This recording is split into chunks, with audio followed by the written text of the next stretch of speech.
Hi, Miss Zoni. Hi!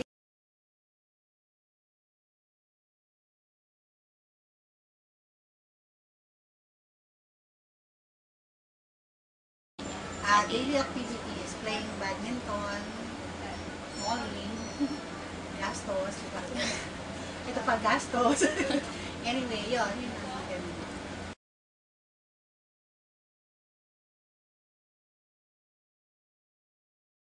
To my friend, she's using the Python product. And then, I think, parang workout sa kanya. Parang nawawala yung sakit ng katawan doon. Siyempre, naingit ako, tapos masakit din ang katawan ko pag naglalaro. So, yun, pumunta ako sa office nila dito, sa outlet.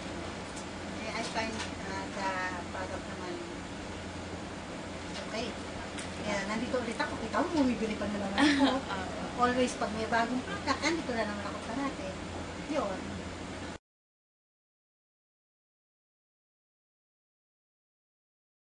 Nalilesen, actually, nung first nalilesen, syempre, yung mga sakit ng katawan. Usually kasi mas masakit sa akin yung shoulder dito. So, sabi nung nagbenta, pag ang necklace ang sinora, mas maano all over daw, hanggang dito yata sa akin. And then, so, yun ang, no, actually, yung una kong binili is the bracelet. Kasi syempre, while playing badminton, syempre, yung wrist mo masakit siya, di ba? So, syempre, dito muna ako. Kasi, hindi naman ako more on necklace eh. Kasi nung nalilesen na nga, hindi naman, sabi kong gano'n, sa right side ko nilalagay. Pero, tapos susuot mo rin everyday, almost everyday, parang hindi mo na kailangan tanggalin, di ba?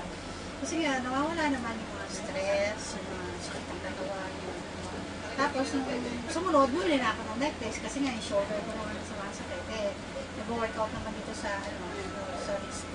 So, I think, sabi ko, mas okay din yung sa leeg. Kasi parang, yung sa leeg, parang almost, full of your life na, di ba? Yung nga na, kung mayroong koronang ganito, dito kasi pag masakit ako.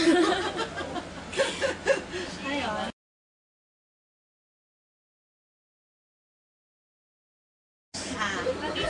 Paano ko endorse? Siyempre, kung ano yung nag-feel ko, yun ang sasabihin ko sa kanila. Yung my friends, actually, nag-endorse na nga ako ng product nila. So, kailangan. I-endorse ko na nga siya sa ibang players na hindi pa nakakaalam or nakaka-experience. So, syempre, through my experience, kailangan sabihin ko sa kanila kung ano nangyayari.